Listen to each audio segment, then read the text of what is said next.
You know what I didn't do? Now that we're live? Upload the open? No, I uploaded the open. Okay. I just didn't download the script. Oh, there's a script. There is. Please hold for the script. Don't read my script. I'm not reading your script.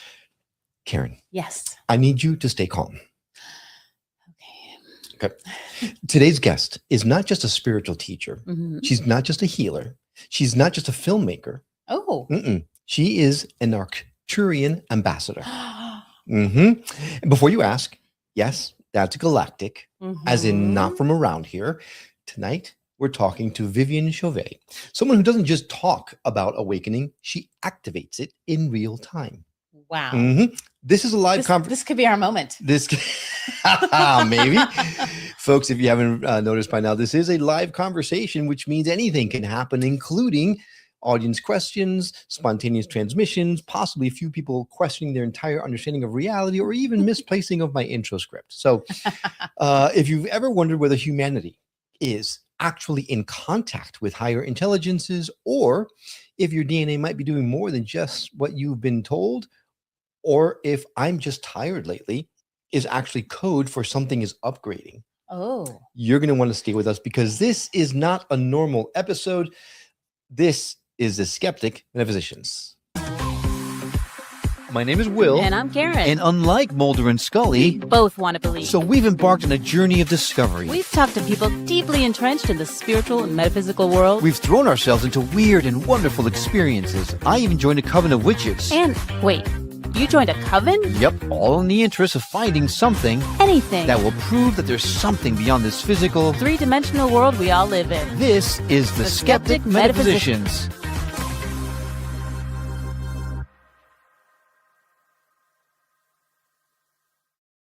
Hey there, I'm Will. And I'm Karen. And today's show is going to be something else. It sure is. Joining us tonight is Viviane Chauvet. Viviane's work sits at the intersection of consciousness, multidimensional healing, and human evolution. And for over 15 years, she's been guiding people through experiences that don't just inform, they transform. She is a renowned Arcturian ambassador, an evolved soul who leads global audiences through transformational activations that bridge galactic intelligence with the human conscious experience. I can't wait to dig into what exactly that means. The conversation isn't about belief, it's about experience. So, Viviane, welcome to the Skeptic Metaphysicians. How are you today?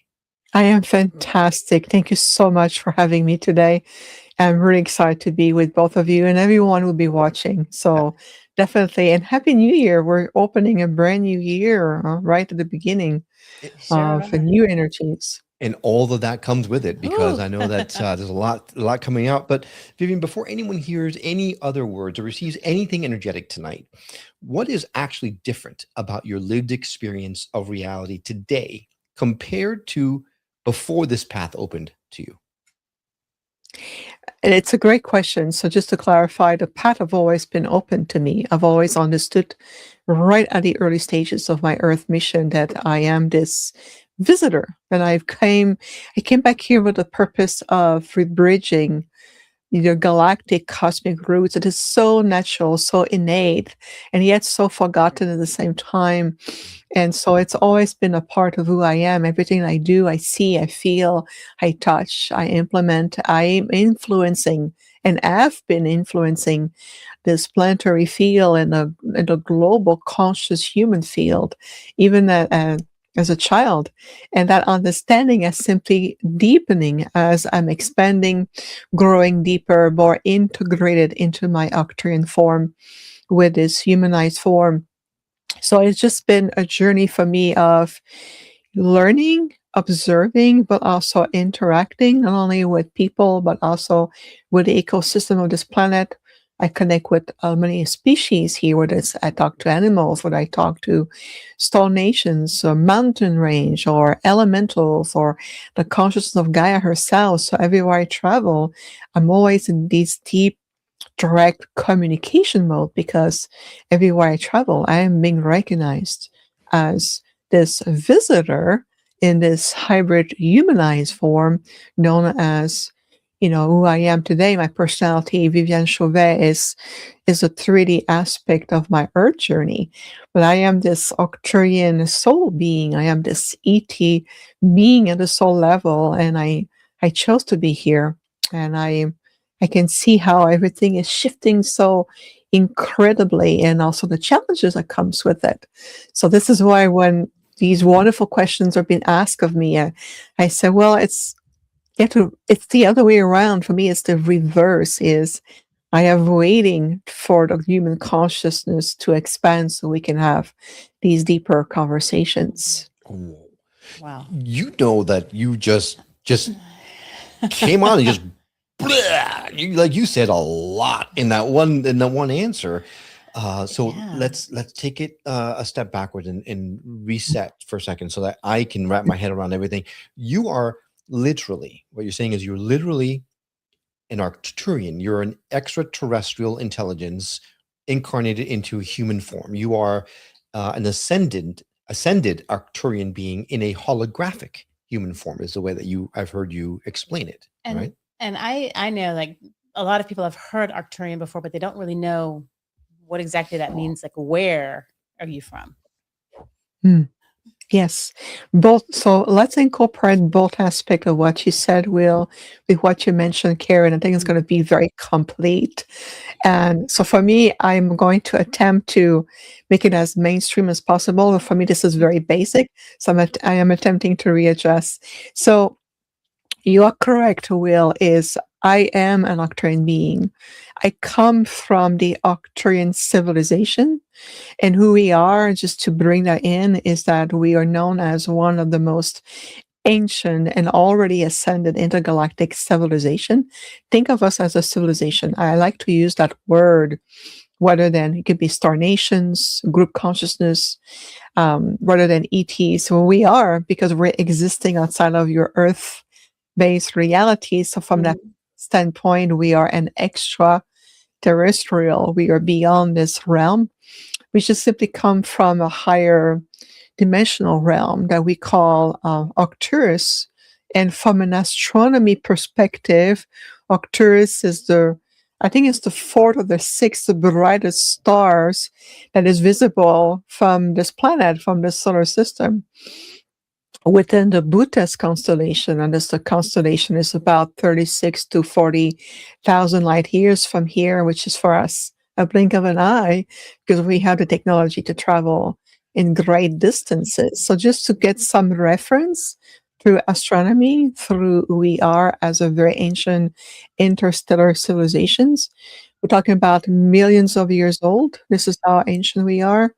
So in that sense, every time I communicate with my family, I always ask them, I said, are you sure I'm not human? And they said, oh, dear one, you are one of us. It's just that you embody this form so well that you forgot your true self, but you are one of us, and you're here to help the humans. And this is how they speak to me. And this is done with love and energy. And Arcturians were so engaged in your evolution. We're so engaged in seeing, life blossoming and expanding, and really going into freedom and reclaiming sovereignty and your full memories of who you are, because we know you forgot. And so I'm attempting to help to sparks those connectors, those sparks of memories that will help you understand better who you really are. And so this is why I say, should I just make contact in my Arcturian form? And I'm going to be looking very much ET to you, or can we do a compromise, which is a big endeavor for us? Can we construct a template or a body, a vessel that will allow me to experiment humanity still, and while retaining my Arcturian self and my connection, my gift, and everything that I need to fulfill my Earth mission, but still being able to be on the planet, talk with you, shake my hands, we can go have a drink, have a cup of tea, or let's have a piece of cake together. And it's much more relatable than said, "Oh, Will and Karen, I'm going to connect with you through your dream state and asking you to do a podcast with an Arcturian being." You're going to go, "Did you have that dream, Will?" "I have, Karen. What happened?" We really hallucinating, like, what's going on here? And it will not go through, right? So this is why I wanted to experiment what it Right. feels like to be human, because Mhm. it's a big deal. Being a human is it's a really a big journey, and it's something unique, powerful, compassionate, scary, and all the emotion comes with it. It's very, very different from our reality. So, Mhm. do you know the old saying that there's the best way to understand somebody else's journey is walk in their shoes, Mhm. walk in their path. Well, that's what I'm doing. I'm walking in your shoes, so to speak. So I'm going, now I get it. It's like, Now you're now I like, get it. How do I get back? I'm like, oh, I get it. Like, okay, Right. time Alright. to come back to my Arcturian self now. No, Well, you know, but then that begs a big question mark, right? Mm. Vivian, why? Why put yourself through this? Why Yeah. come and try to help us? Why? Why are you here? well, the short answer is you're worth it. And your galactic royalties and human beings are playing a huge, important role within the multiverses. It's just that overall, humanity as a species, you've been programmed to believe that you're insignificant and you make mistake, it's okay, it's human. I never like this expression. I think it's irrelevant to the journey. We have to make mistake to learn. It's part of the soul experience. I feel that humanity has been repressed beyond its true concept, and so we're here to remind you about what we see. We're here to remind you that we've had a very, very long relationship, but it simply has been, let's say, pushed in the background of your subconscious field. And whether it's a time of Atlantis, Lemuria, ancient Egypt, there's always been intergalactic connections. This is the most natural thing in the world. But right now, we're starting to find our way with each other. We're starting to find a path to each other and start to reconnect. And again, the best way to do it is here. And besides, I must say, Will and Karen, by being here, it also helps me with my soul evolution. Even though I come from a place or a civilization that is all, we've already ascended. We don't need to reascend again. We've already done that. But it helps me to understand, what does it feel like to be a compassionate? We do have compassion, but it's very much outside of your human understanding. How does it feel to be compassionate, to be empathic, to be able to relate to each other? What does it feel like to cry with each other? What it feels like to feel like we're remembering together and all of this. And there's a lot of gifts, a lot of exchange. I can assure you there's a lot of exchange. And plus, let me add this layer because it's going to be important. As an ambassador, my role is to be a point of liaison between the Earth and humanity. But also, there's many star seed on the planet. There's a lot of ancient beings on the planet here, also reincarnated as humans. So I'm a point of liaison between all the diversity of life here and the many other diversity of life in the galactic communities. So I also speak on behalf of humanity. I will tell the other council or the alliances or the other group consciousness or the other star nations, hey, you think that this is what they need, but let me tell you, because I know I'm on the planet too, an aspect of me is, not all of me, but an aspect of me. And I can understand that if we want to really help them, we would need to approach it this way. If we go too direct, it's not going to work out. And they go, it feels illogical. Allow me to explain that to you. So I'm diluting in a way that is fun and conversational and joyful, but it really is. I'm this point of contact, and I'm educating, so to speak, other star nations, other beings that you have no memory of, to understand what it feels like to be on this planet at this point of time and the challenges we go through. and the joy we go through and the expansion we go through, and what would be the best approach to communicate with you.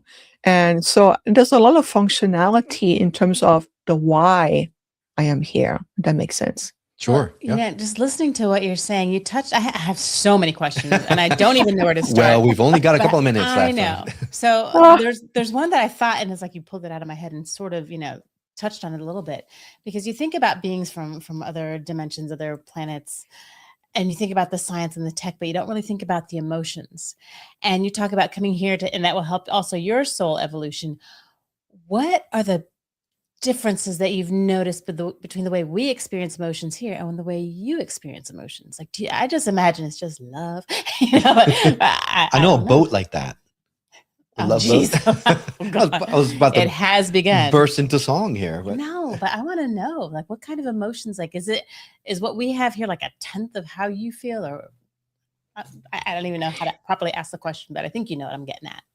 Oh, completely. It's a great question. It's a fantastic question. So this is why it's part of my ambassadorial role, is the way we experience emotion here within like what I lovingly call the human field.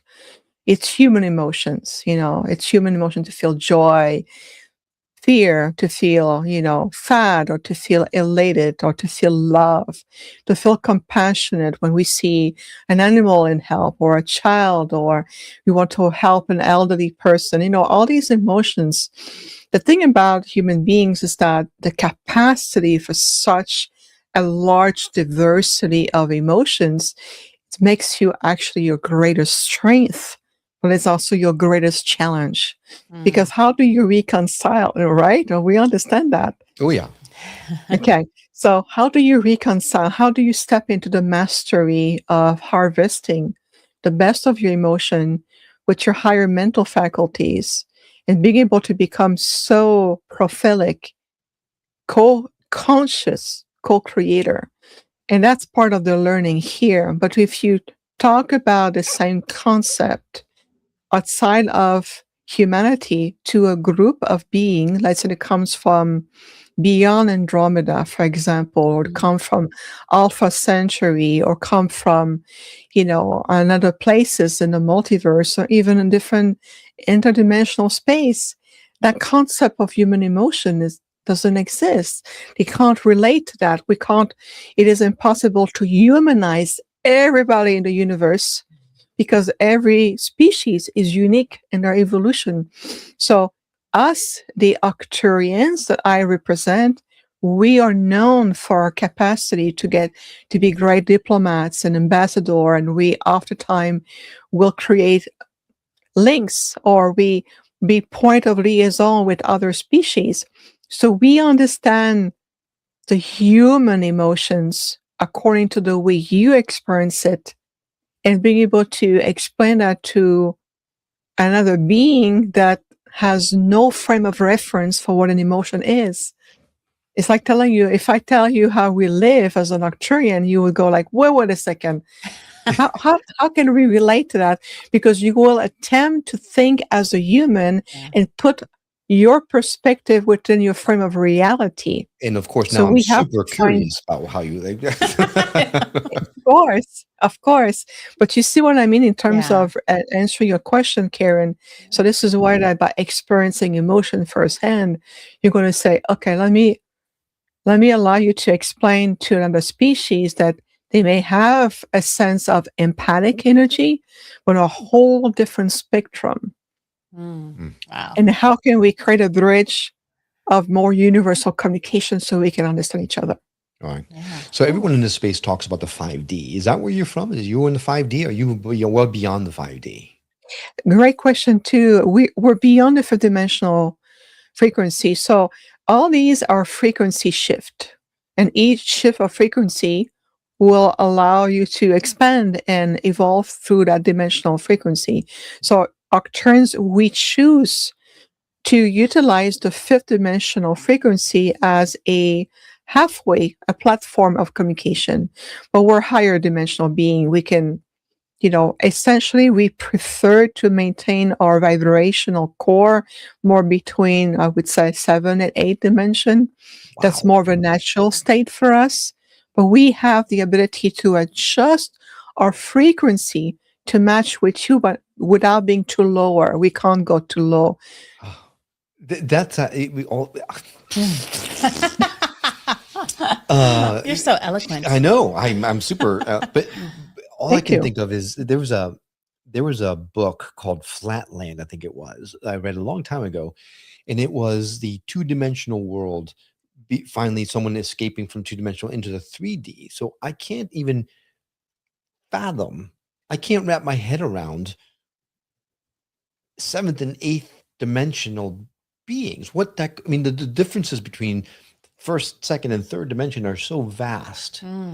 Like exponentially, it goes up from there. So I don't even know what to say. How to say it. I mean, it just seems too much for my mind to comprehend. So I totally understand what you're saying, and yet here we are trying to figure it out. So how many dimensions are there, or is there like an infinite number? Oh, so all of the above. So I'm going to go to you, Karen, and I'm going to go back to what you just said, Will.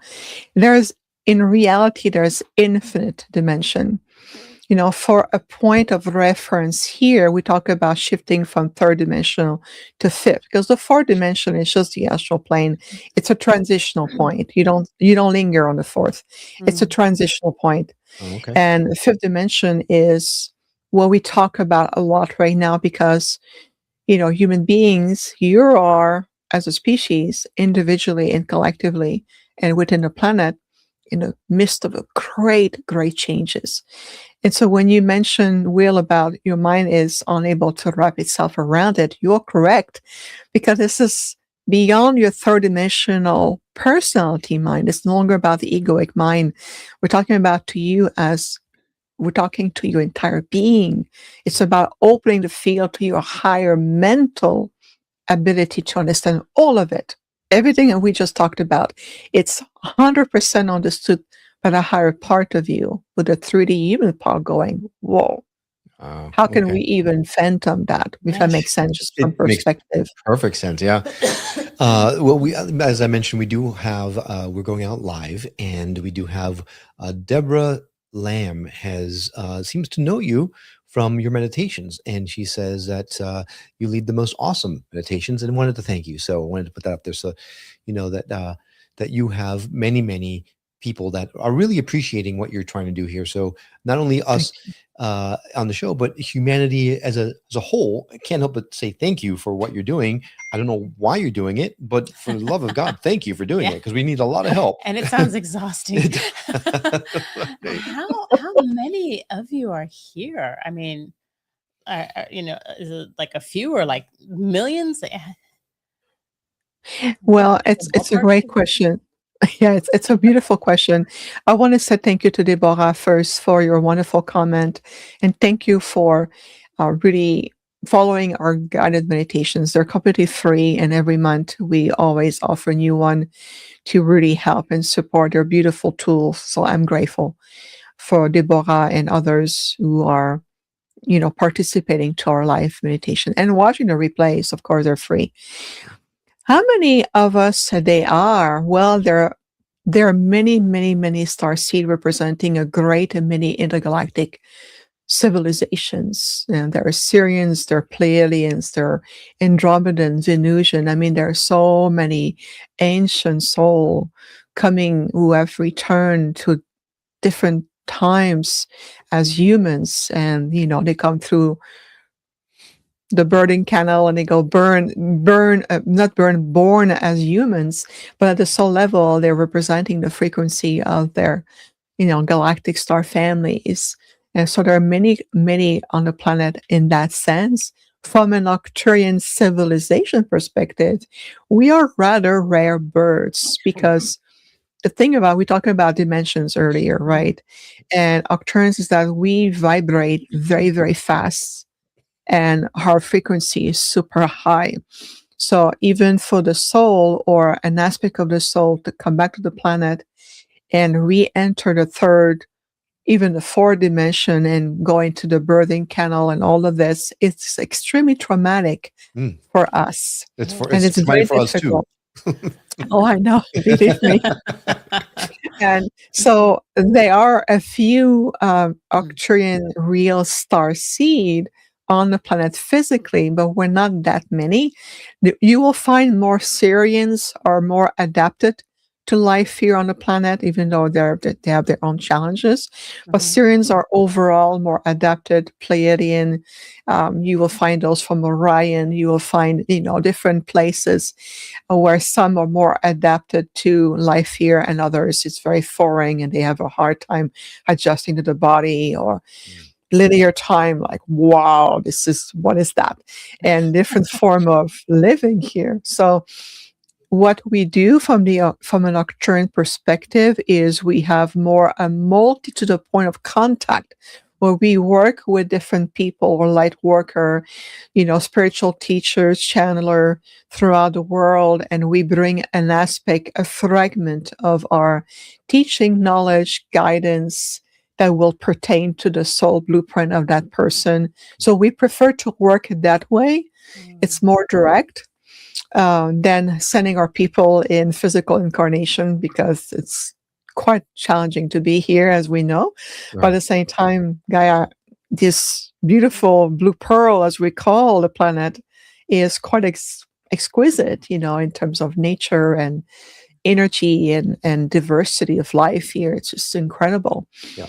And if you came here in person, you'd have to deal with all the, attacks and the missiles and all the panic because people are freaking out that you're here and that kind of stuff. So I totally get why you're here in this form. Makes perfect sense. I mean? I watch War of the Worlds. I know exactly what I'm talking about. But it's amazing to hear someone say 3D, it's hard to wrap your mind around. Yeah. When they're talking about 8D, I'm like, whoa. Yeah, very, very true.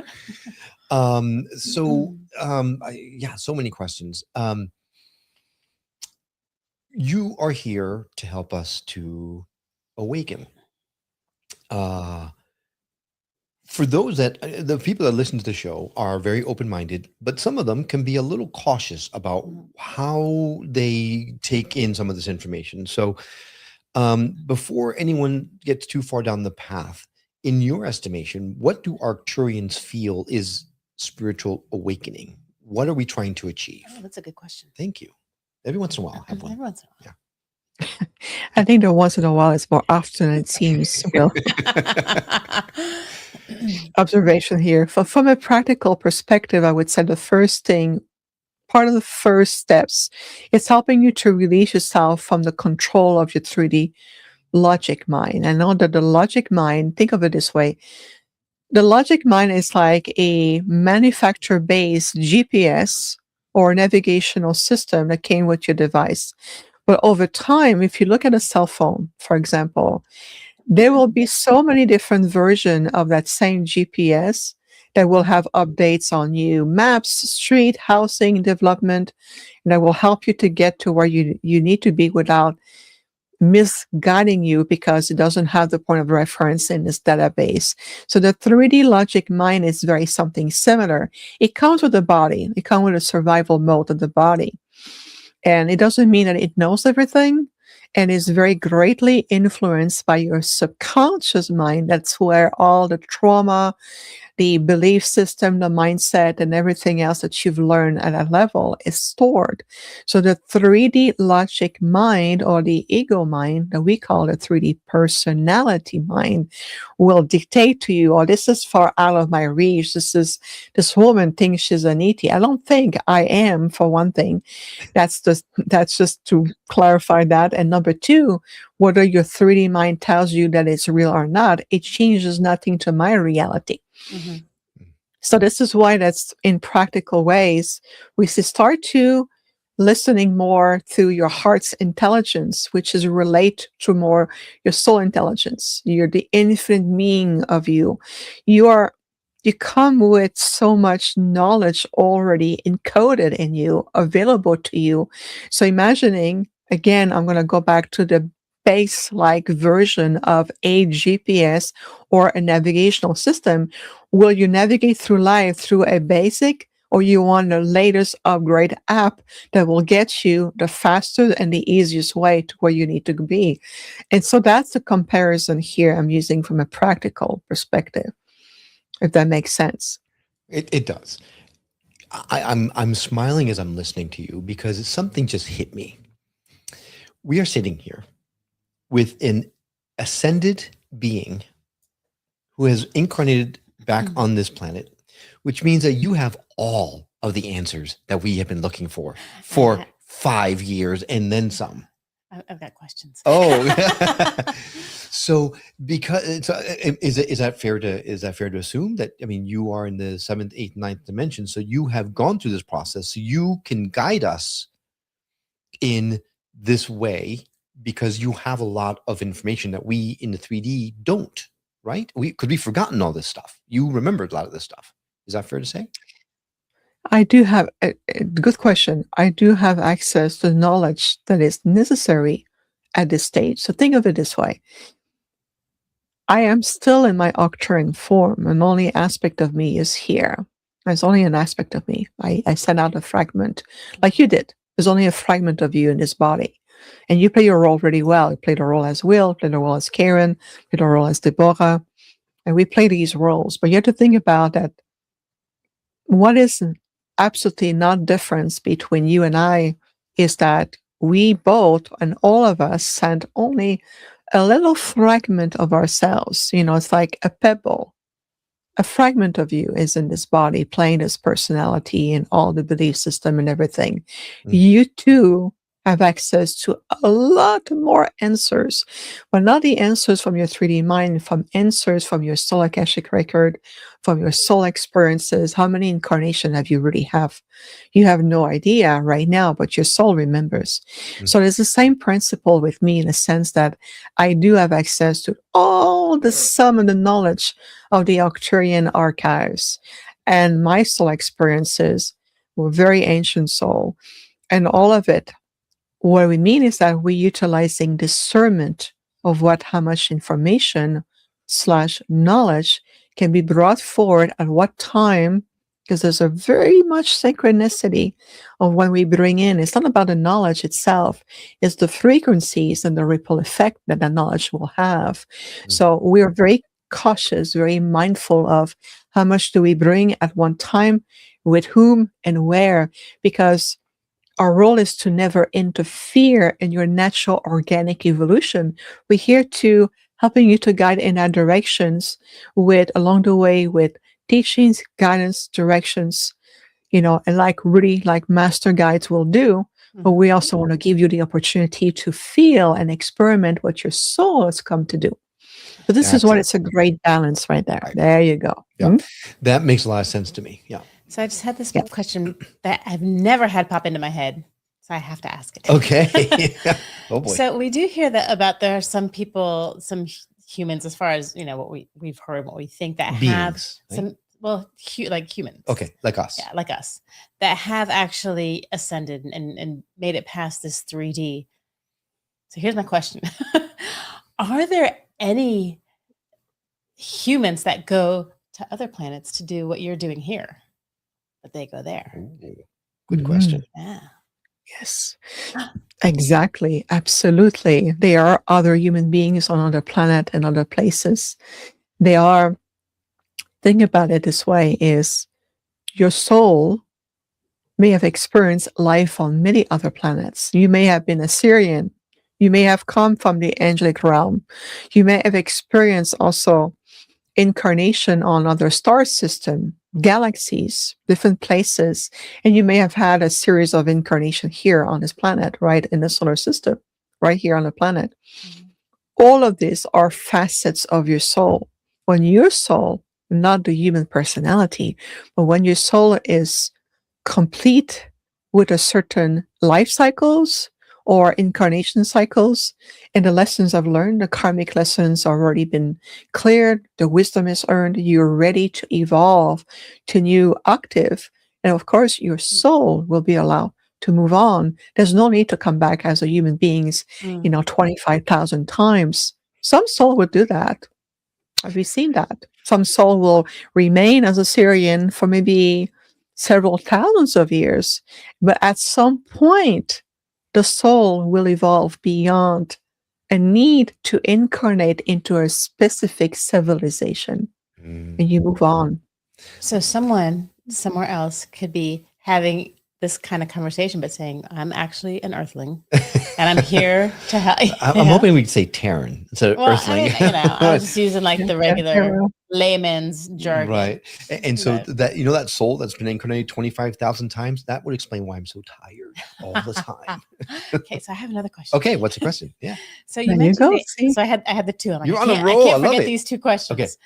But and she touched on it again. So you mentioned the angelic realm. Mm. So Mhm. people, you know, we talk about angels a lot and spirit and soul, and a lot of people think that's an automatic angel thing. But so in this conversation, I'm thinking, well, maybe there aren't angels, maybe it's just different beings. But then you said angelic realm. So can you explain? I mean, are there angels in the sense that we think, or is that just another galaxy or galactic being?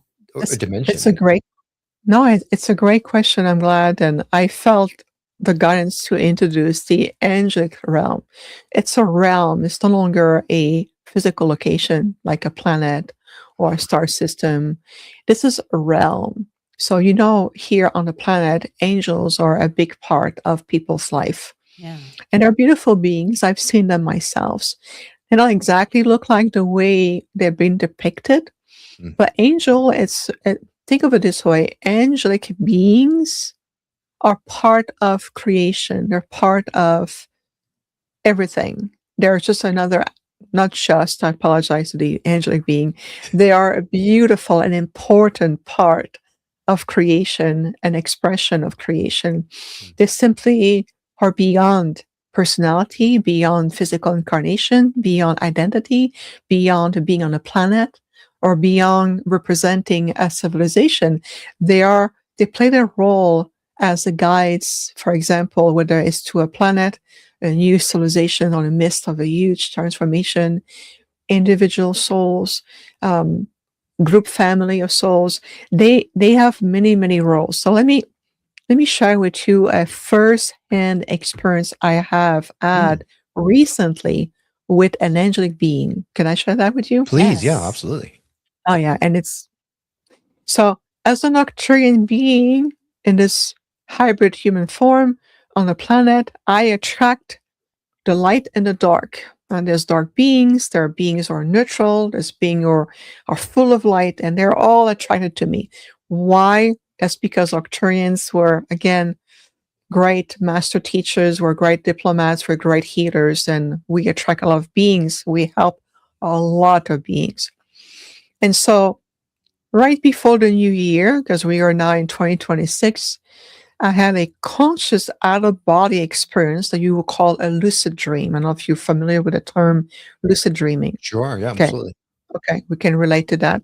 So I'm very aware of what's going on. I know I'm out of the body, and I have a group of, let's say, beings who've lost their ways and they feel lost and they talk, "Can you help us?" And then I'm communicating with them.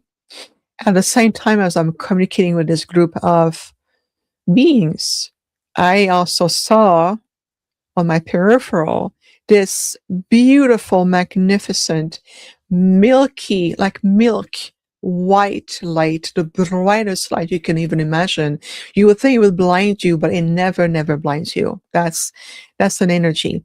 And I saw, and I turned my head, and I saw right standing next to me this beautiful presence in the form of a being. I knew that there was an intelligence behind it. There was a consciousness.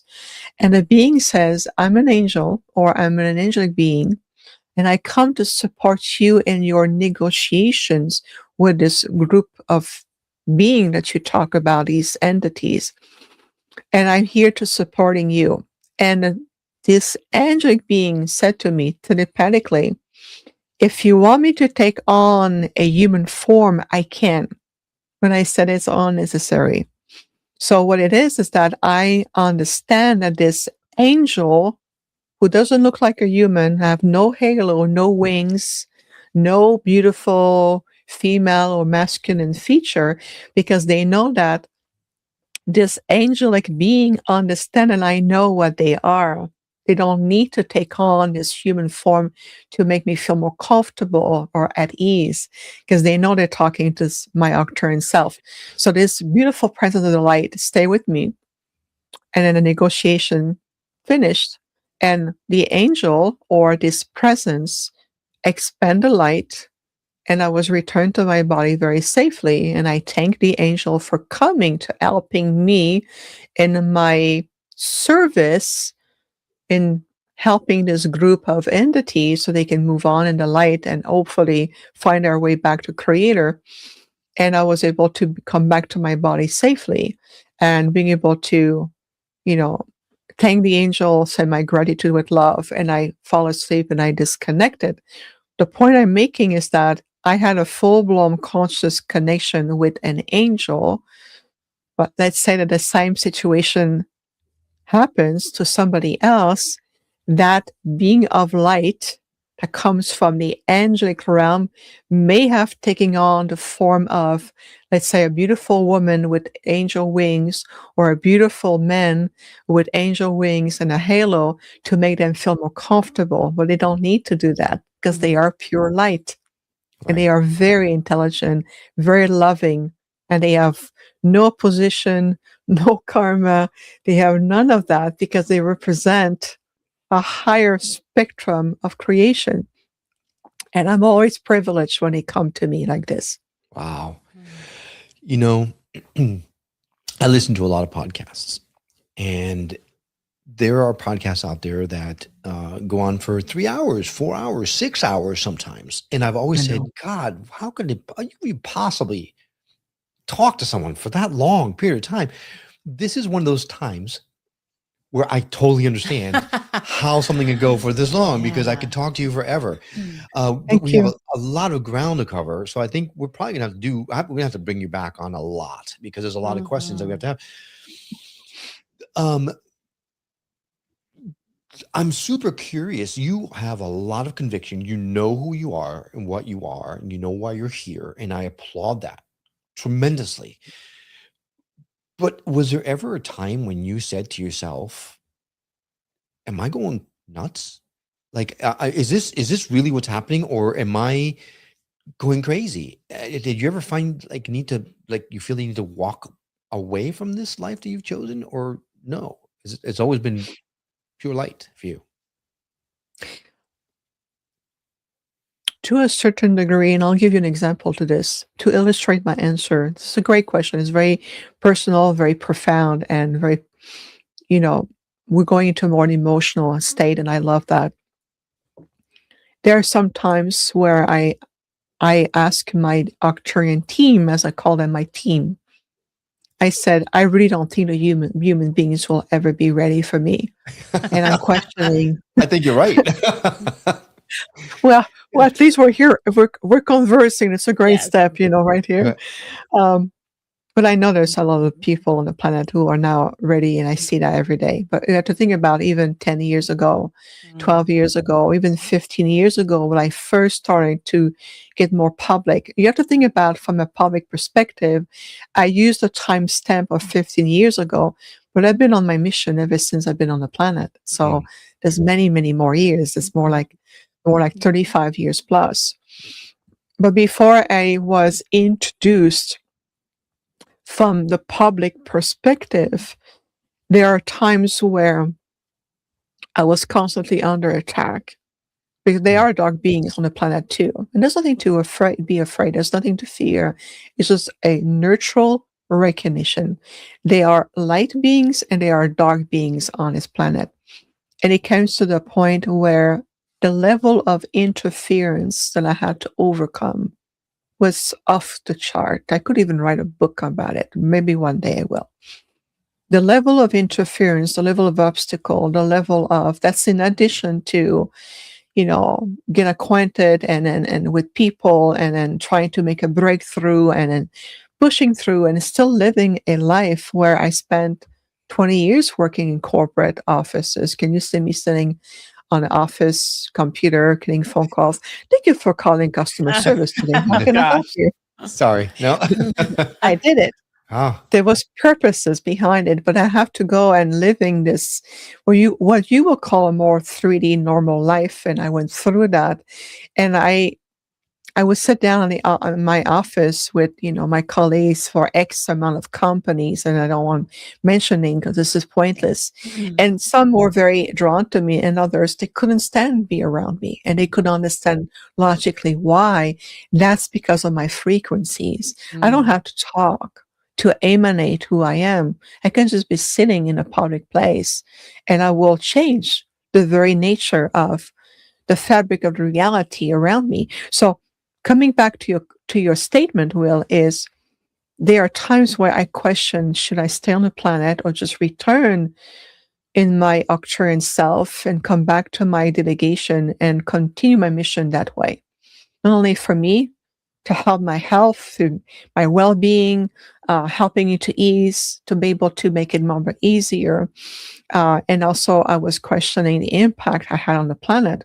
And I went through quite a bit of challenges, quite a bit. And I would say, even as a 5-year-old child, I would have dark being coming to me and telling me, "Oh, you Arcturian, we don't want you on the planet. You should leave." And I was 5 years old, and I would tell them, "Well, I just started my mission here. I'm going to be here for a long time, so you need to get acquainted with me."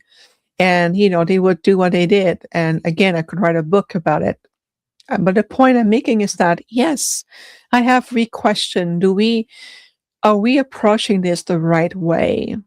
Because it was very costly for me, health-wise and in quality of life. And I went through a lot of isolation. It was a time when I had no friends. I was just alone a lot. And I learned to entertain myself. I've learned to take care of myself. I've learned to develop a relationship through my human self and go through all of this. So I was more out of the body communicating with, dimensional beings, angelic beings, star beings. Then I had interaction with people around me. And then I shifted over time. And there was a time where people were a lot afraid of me and they would not want to be around me. But then that shifted, and then people are intrigued, they're open, and then something ancient is activated. There's something, there's a love, there's an energy, and they want to be around me. So I've seen a complete reversal of interaction, and today it's completely the opposite. So all of this to say that either way, I am glad that I stayed, because on 2 occasions over the years, I was given a choice. Would you want to stay, or we're going to pull you out of the planet completely? Twice. And I said, yes, pull me out of the planet, and something will come and convince me otherwise to stay. And I did stay. And I will tell you, honestly, I am glad, really, really glad that I continued without interruptions, because it is so worth it. Ultimately, it is so worth it. Yeah, there's something to be said about the experience, right? The 3D experience, the joys, the sorrows, the ups, the downs, everything about it is, from what I understand, is a unique experience that isn't available in a lot of places. So, No, and it's true. You have to understand, and it's a good point, is life as you know it here, no matter how difficult or easy it becomes, which will continue to be, is this lifetime that is giving to us, your lifetime, my lifetime, everyone's lifetime, this time frame or this lifetime that's given to you has the ability to accelerate your soul evolution by leaps and bounds. So this is why I say it is worth it, ultimately. all right. Wow. I just wish I remembered volunteering for this. I know, right? You did. Congratulations. I know. I've been told that, but hell if I remember. I don't know why I'm here, but okay. So, I'm sorry. No, please. I love this. Yeah. So you mentioned earlier, the one word slipped out that I just like a pit bull jumped on. You said the creator. Is there just one creator? Yeah, that's a great question. So when we talk about, how could I say that? The creator, what we refer to the prime creator or supreme source, is this omnipotence, omnipresence, intelligence that is behind everything, everything. So think of it this way. Imagine for a moment to your heart, release the 3D mind. You connect to your heart, that you recognize that you are too an infinite being. You are an infinite being. You are eternal. What is temporary or mortal is your physical form. How many physical body did you have? How many identity did you play? You have to think about those questions for a moment. So just for that standpoint, when you connect to your heart and you feel you allow universe, omnipotence, and omni-intelligence, the supreme aspect of all, that prime creator of all. It is that supreme intelligence. I have met an aspect of the prime creator a few years ago, and I understood at that point that everything, every dust of sand, every dust of stars, every planet, every human being, every animal, every tree comes from that omnipotence, omnipresence of all. Now, from here on the planet, I understand as many different deities, goddesses, belief systems. Well, ultimately, it's all leading up to that optimal source. All there is. It really is. So from an Arcturian perspective, we have no religion per se, in the same sense that you perceive religion here on the planet. We are at the service of the one, meaning the creator, the prime, the supreme source of all. This is who we serve, in a sense. We understand there's different ways of looking at it here, and we respect that. Viviane, I have 4 pages of questions. I've gone through half of a page. So, because I keep getting, I keep remembering other ones. There is one question that came in from the audience. As I mentioned, we are live, and one of the audience members sent a question over. I don't know if you can answer it or not. So if you can't, no big deal, but I figured I'd give you an opportunity. This comes from Awakening Waters, and they say, can you talk about or explain the sudden ability to see dragons in the clouds, the walls, the trees, etc.? Is that something you can explain away? Yes, actually, absolutely. It's very easy, and it's a beautiful question. So thank you for Awaken Waters. I appreciate you. If you talk about yourself, which I suspect you are, if you start to see more dragon energies and things start to open, it's because you are shifting. Think of it as a graduation. You're starting to open your consciousness, your higher intuitive centers are opening. You start to step beyond the perception feel of touch, hear, taste, all the physical senses. That means that there's an evolution, that something is opening and awakening in you, and you're starting to vibrationally being able to have a higher capacity to perceive what has already been coexisting with you, but was simply invisible to you until now. So if that's the case, trust yourself, trust from your heart, take a deep breath, acknowledge your ability, allowing to grow and expand for you, and explore, have fun with these renewed senses, and invite these old friends, and dragons are old friends of really ancient beings, whether it's your guides, whether it's different either energy, whether it's tree. Now finally their consciousness started to open to you. It's because it's you are the factor that is reopening yourself to what's always been available to you, and that's the good news. So congratulations. Well That's done. beautiful. Thank you. Yeah, and thanks for that question, Awakening Waters. That's amazing. But then does that mean if you start seeing like flea energy like I have been, am I regressing? Because I'm not seeing dragons. I'm seeing little things. So maybe What are you saying? I'm losing. Yeah. No. No. You're not evolving.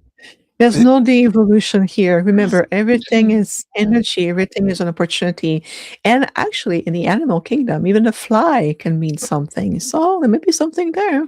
Yeah. Oh, that's true. So when you talk about dark energy, and you said we don't really need to be afraid, Mm-mm. But we are, I mean, we're kind of taught, like that can be harmful and all evil and all of this stuff. What then is dark energy if it's not something we need to fear? How do we change our mindset around that? Changing the mindset is the key word. So imagine as a child, this dark being coming to me, and they will take disguise. Some of them will, they're how could I say, they're master tricksters. They like to take on disguises. Okay, they will disguise themselves as a demon, or which is again, it's a graphic, it's a depiction. Whether they come to them as fearful beings and all kind of stuff. And I have a long list of experience with them. Long. The one thing I have learned the most, and this is true for everyone, it's beyond just me here. This is everyone. The more you're self-assured, the more you cultivate that beautiful, loving relationship to yourself with confidence, with benevolence, with certainty, with groundedness. I'm grounded to that reality that I am a being of light and having this human experience. I'm connecting to Gaia, the earth. I'm connected to the universe, the stars. Everything is a part of me.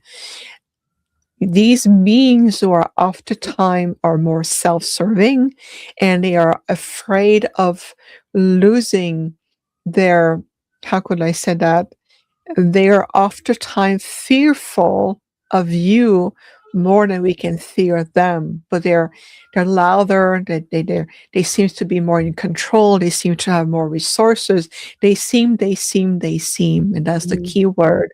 Is recognizing that when you stand in your light, you stand in the love. I love myself. I am self-confident. I know my self-worth. You're shifting your frequency. We talked about shifting from 3D to 5D earlier, or it's something very similar. The more you're holding light in your mind, in your heart, in your body, the more you are holding with consistency these frequencies, they can no longer affect you the same way they used to. So think of it this way. Let's say you have an old radio box sitting on your desk, and you play with the AM frequency. I'm going to go to AM, listening to old shows, talking about things that are no longer relevant, or listening to music that from that AM. If you stay on that AM level of the radio show, you will attract all the shows, the belief systems, the talk shows, the energy and the experience that belongs to that AM frequency. If you shift it to FM, you start to get newer show, more like higher mind or newer music or higher energy. Whoop, whoop. It changes your field. Your experience of the same radio box changes completely. What is the same thing with dark being? And they are counting on you to stay tuned on their channel. And when you said to them, look, you too can be part of the creator. You too are part of something much more infinite, but you have forgotten, and you think by manipulating others through thoughts, emotions, self-serving instead of being of service, by fear-based energy, or other form of mechanism, you think that you're going to maintain your existence, that you maintain your relevance, that you maintain your self-importance. And we say there are other ways to do that. So we're helping them to reteach and redeem themselves so they can evolve beyond the trap paradigm they set up for themselves. And they're counting on you to feed them. And you say, no more feeding. I'll teach you instead. That'll be much more effective. I've been doing this my whole life with dark beings. Oh yeah. That's a great way to explain it. It's such a perfect visual. So, Viviane, we are woefully out of time. I did want to touch on the fact that you are not only the visionary creator of the Arcturian Energy Matrix Healing, but also the Arcturian Healing Arts Program, and you are the founder of the Arcturian University of Universal Consciousness, which is the only official embassy sanctioned by the Arcturus Light Council available on this planet. That is a lot of responsibility. That's what I'm here for. Well, then, you also have a wonderful documentary called An Arcturian Experience, the movie, which can be seen right now on New Reality TV. So if you haven't had a chance to check it out, go to newrealitytv.com. You'll find in the movie section the An Arcturian Experience. It's a great film. It's not really a film, actually. It's an experience, right? It's an activation, which is, I would venture to say, life-changing. So if you want to learn more about Viviane, you can always go to her. You've got two websites, right? You've got the Arcturian ArcturianUniversity.com, and then you also have InfiniteHealingFromTheStars.com. You can always learn more about Viviane on either of those websites, or you can always just go to newrealitytv.com and watch An Arcturian Experience, learn all about what Arcturus has in store for us. Viviane, we absolutely have got to have you back. I have three more pages of questions I need to have answers to. We didn't even touch on so many things I was really excited to talk to you about. So thank you so much for taking the time and coming and speaking with us today. Any last words of wisdom you want to make sure you impart on our audience before we say goodbye? I just want to thank you both for an absolutely wonderful journey together today. And I know that it's been a first one. I'm going to explore more together, which I'm excited about it. The two websites that you mentioned are really interconnected. The university has beautiful, everything we offer, the community, the retreat, the membership, everything is there. Infinite Eating from the Stars, it's everything. It's my big umbrella where you can find everything on it. So either way, you're in the right place. The good news is that I'm going to be releasing my second documentary this year. Ooh. Is it going to be on New Reality TV? Well, we can talk about that for sure. Sorry, a little self-serving there, but Hello? I like that. Well, it's important in that sense. That's a good self-serving. Right. You miss every shot you don't take. No, it's absolutely great, and this is a good self-serving. It's going to be entitled Galactic Awareness. This time, it's more. Think of it as I'm speaking to everyone on the planet and to Gaia herself from a perspective of an ET being. And there's some, part of some ancient history, wisdom, exploration, and powerful reminders that we need to have, especially moving into 2026. And I filmed it into a beautiful place called the Boyce Thompson Arboretum that is here in Arizona. And it's a beautiful ecosystem of different, energy from all over the planet, whether you have the Australian ecosystem, the Arizona ecosystem, they have trees from China, Japan. It's amazing, and we're so grateful they allow us to film there. But it's coming up. It's in addition, it's still in editing form.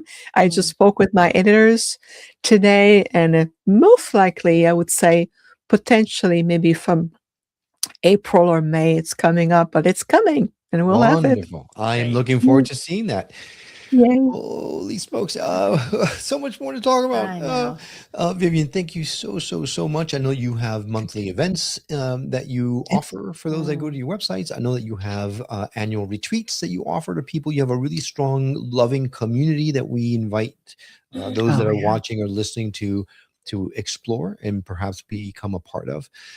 So we really appreciate you coming on and sharing your wisdom with us. And we look forward to our future conversations.